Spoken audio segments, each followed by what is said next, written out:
Here's something that'll probably hit you right in the gut. The people who knew you before you had teeth, who shared your childhood bedroom, are statistically more likely to become strangers to you than your college roommate or work colleagues. Yeah, you heard that right. The siblings who were supposed to be your lifelong companions often end up being the relatives you see only at funerals, if at all. But here's what's really gonna blow your mind. There are 6 specific psychological patterns that almost guarantee sibling separation as we age. And once you understand them, you'll see your own family dynamics in a completely different light. If this resonates with you, go ahead and hit that like button and subscribe to the channel, because we're about to dive deep into some uncomfortable truths that most people spend their entire lives avoiding. By the end of this video, you're going to discover the one thing that changes everything about sibling reconciliation. But I'm saving that revelation for the very end, because it's not what you think it is. Trust me, you don't want to miss this final insight. It might just save relationships you thought were lost forever. You know, there's something almost tragic about watching 2 kids who once shared the same crib end up as strangers in their golden years. But here's the thing, it doesn't happen overnight. The seeds of sibling rivalry are planted way back when we're still learning to tie our shoes. Think about it, you're 3 years old, and suddenly this little bundle shows up and steals all the attention you thought was rightfully yours. Your parents, no matter how well-intentioned, can't help but compare. "Why can't you be more like your brother?" becomes the soundtrack of childhood. These aren't just innocent comments, they're building blocks of resentment that'll stack up higher than you ever imagined. What's fascinating is how our family dynamics shape our entire worldview without us even realizing it. You might have been the responsible one while your sibling got away with murder, or maybe you were always seen as the troublemaker while they could do no wrong. These roles stick like super glue, and here's the kicker. We carry them into adulthood like invisible name tags. I've seen grown men in their 50s still competing over who makes more money, as if they're still fighting for dad's approval at the dinner table. It's almost comical, except it's destroying family bonds that took decades to build. The psychology behind this runs deeper than most people want to admit. Every time your parents chose sides, every time they made you feel like you weren't enough compared to your sibling, it left a mark. And those marks? They don't fade with time, they calcify. You start building walls without even knowing it, creating defense mechanisms that'll serve you well in childhood but become relationship poison later on. The golden child learns to expect special treatment, while the scapegoat learns to distrust and protect themselves at all costs. But here's where it gets really interesting, and this is something most families never talk about. The roles we played as kids become our default mode of operation, even when they don't fit anymore. The overachiever keeps overachieving to prove their worth. The rebel keeps rebelling even when there's nothing left to fight against. It's like we're all stuck in an endless replay of childhood dynamics, and nobody bothers to change the script. And when you're both in your 60s, still playing these tired old roles, you start to wonder if there's something else at work here. Money has this weird way of turning saints into sinners and siblings into enemies faster than you can say last will and testament. I've watched families torn apart over the most ridiculous things. A grandmother's china set, a piece of jewelry worth maybe $50, or who gets to keep the family home that's been falling apart for years. But it's never really about the money, is it? It's about what that money represents: love, approval, and who really mattered to mom and dad when push came to shove. When parents die, they don't just leave behind assets, they leave behind a final scorecard, and suddenly every slight, every perceived favoritism, everyone he always loved you more, comes bubbling up to the surface. The inheritance process is like truth serum for family relationships. All those buried resentments about who got the college fund, who got bailed out of debt, who got help with the down payment, it all comes flooding back. And here's the brutal truth. Most parents aren't as fair as they think they are. They might genuinely believe they treated all their kids equally, but the kids? They've been keeping score for decades. Little Johnny remembers every time his sister got something he didn't, and when the lawyer reads that will, it's like the final confirmation of what he always suspected. he was never really the favorite after all. What makes this whole thing even more twisted is how human nature works when it comes to money and fairness. We're hardwired to notice inequity, especially when we're on the losing end. Your brother might have gotten the same Christmas presents as you for 20 years, but you'll remember that one time he got the cooler bike. And when inheritance time comes around, that cooler bike suddenly becomes evidence of a lifetime of favoritism. It's almost laughable how a rational person can convince themselves that their parents' entire estate should be divided based on who had it tougher growing up, as if childhood hardships come with compound interest. The saddest part? The parents usually leave money behind, hoping it'll take care of their children, maybe even bring them together. Instead, it becomes the final wedge that drives them apart. Because when you're fighting over dad's watch or mom's ring, you're not really fighting over objects. You're fighting over who was loved more, who was valued more, who deserves to carry on the family legacy. And once that fight starts, once lawyers get involved and nasty things get said, well, there are some wounds that just don't heal. But money isn't the only mirror that shows us who we really are. Here's something that'll make you squirm a little. Your siblings know you better than almost anyone else on this planet, and sometimes that knowledge is downright uncomfortable. They've seen you at your absolute worst, witnessed your most embarrassing moments, and watched you fail in ways you'd rather forget. There's no hiding behind the polished version of yourself that you show the world. Your brother remembers when you wet the bed at 8, your sister knows about that time you got caught lying to mom, and they've both seen you throw tantrums that would make a toddler proud. As we get older, being around people who remember our less than stellar moments becomes increasingly painful, especially when we're trying so hard to maintain our dignity. But it goes deeper than just embarrassing memories. Your siblings reflect back parts of your personality that you'd rather not see. Maybe your brother has the same quick temper that you've spent years trying to control, or your sister displays the same selfishness that you hate about yourself. It's like looking in a funhouse mirror. Everything's distorted, but the resemblance is still uncomfortably obvious. We tend to despise in others what we can't stand about ourselves, and who's more likely to share your worst traits than someone who grew up in the same house, with the same parents, dealing with the same family dysfunction. It's brutal, really. The crazy thing is, the more successful we become, the more we want to distance ourselves from reminders of who we used to be. You've worked hard to become respectable, to build a reputation, to create a life you're proud of. Then Thanksgiving rolls around, and there's your sibling, ready to tell that story about the time you stole candy from the corner store, or remind everyone of your awkward phase. They're living proof that the polished person you've become isn't the whole story, and frankly, sometimes we just don't want to be reminded of our humble beginnings or our less than perfect moments. What makes this whole mirror effect even more complex is that your siblings often represent the path not taken. Your brother might have chosen the safe career while you took risks, or maybe your sister followed her passion while you chose security. Seeing them living a different version of what your life could have been can be both fascinating and deeply threatening. It forces you to confront your choices, to question whether you made the right decisions, and sometimes to face the uncomfortable reality that maybe, just maybe, they chose better than you did. And that kind of self-reflection? Well, it's easier to just avoid the family gatherings altogether.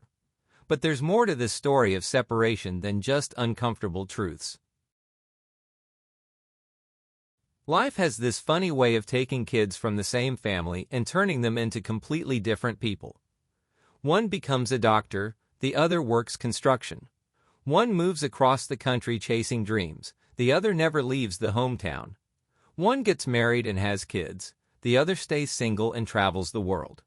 And here's where things get interesting. These different choices don't just create different lifestyles, they create different value systems, different priorities, and sometimes completely different ways of seeing the world.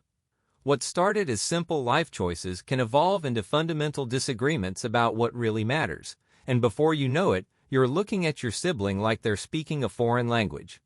The judgment that creeps in is almost inevitable, and it flows both ways like a poisonous river.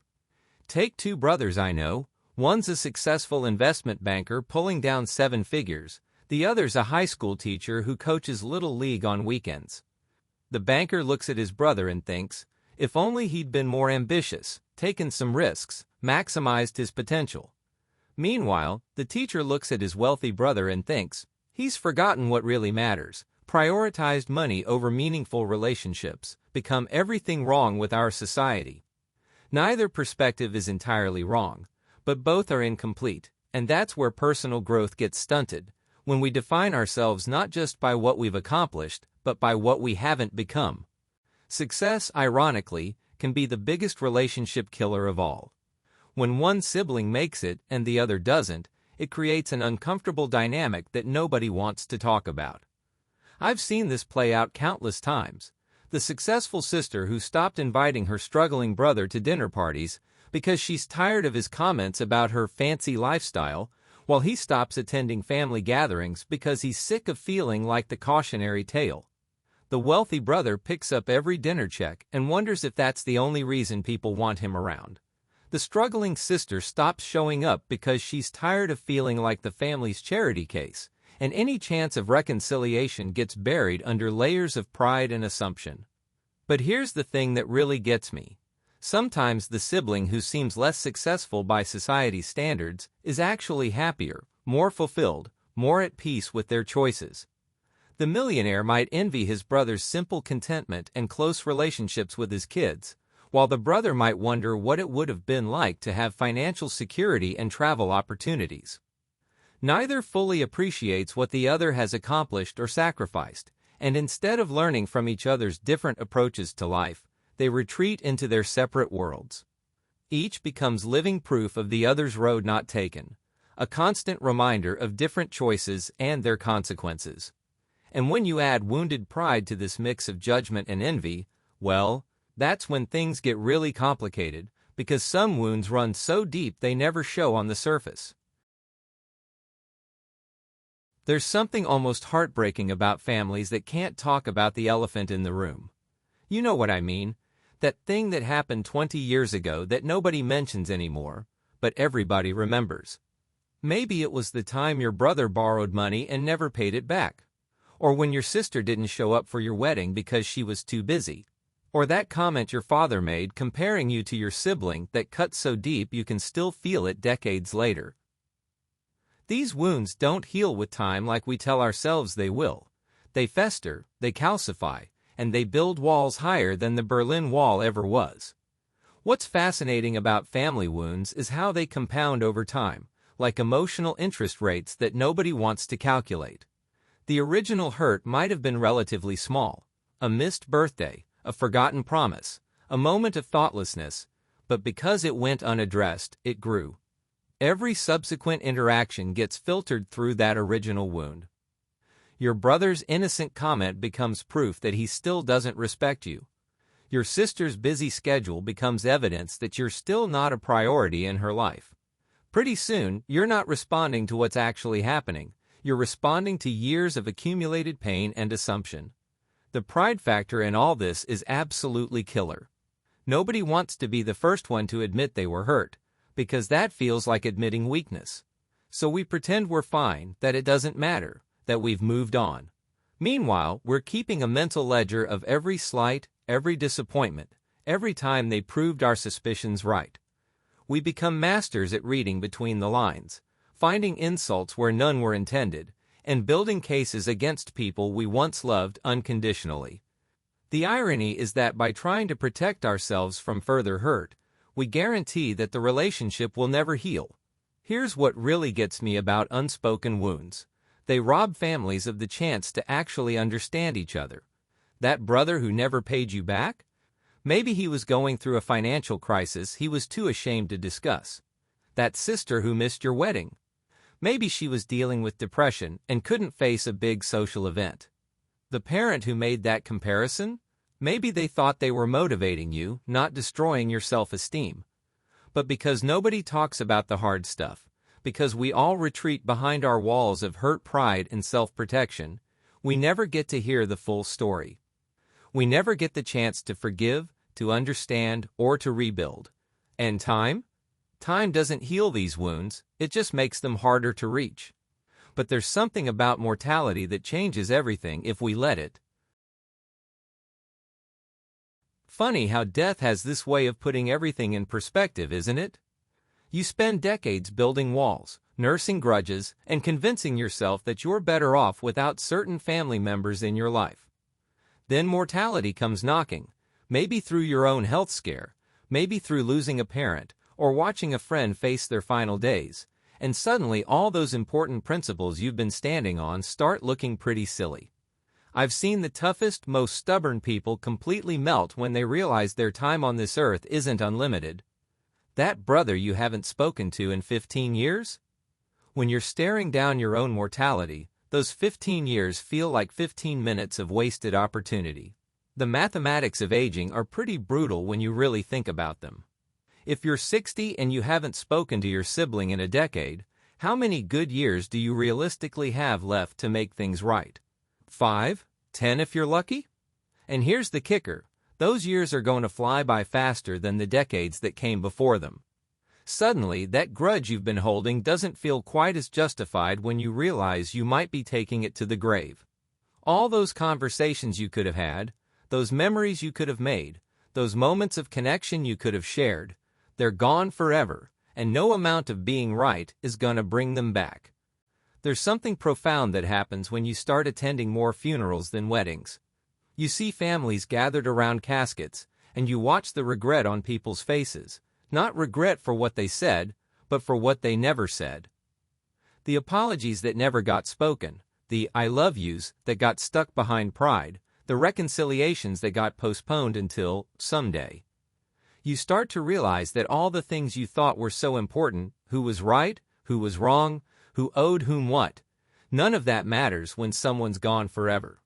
And what matters is the love you shared, the memories you created, and whether you treated each other with kindness while you had the chance. But here's what's really beautiful about mortality as a wake-up call. It strips away all the nonsense and shows you what actually matters. Your brother's political views that drove you crazy? Irrelevant. Your sister's lifestyle choices that you couldn't understand? Who cares? The inheritance fight that tore the family apart? Meaningless when you're both facing the same inevitable ending. Death is the great equalizer, and it has this amazing ability to remind us that we're all just fragile human beings trying to make sense of this complicated life.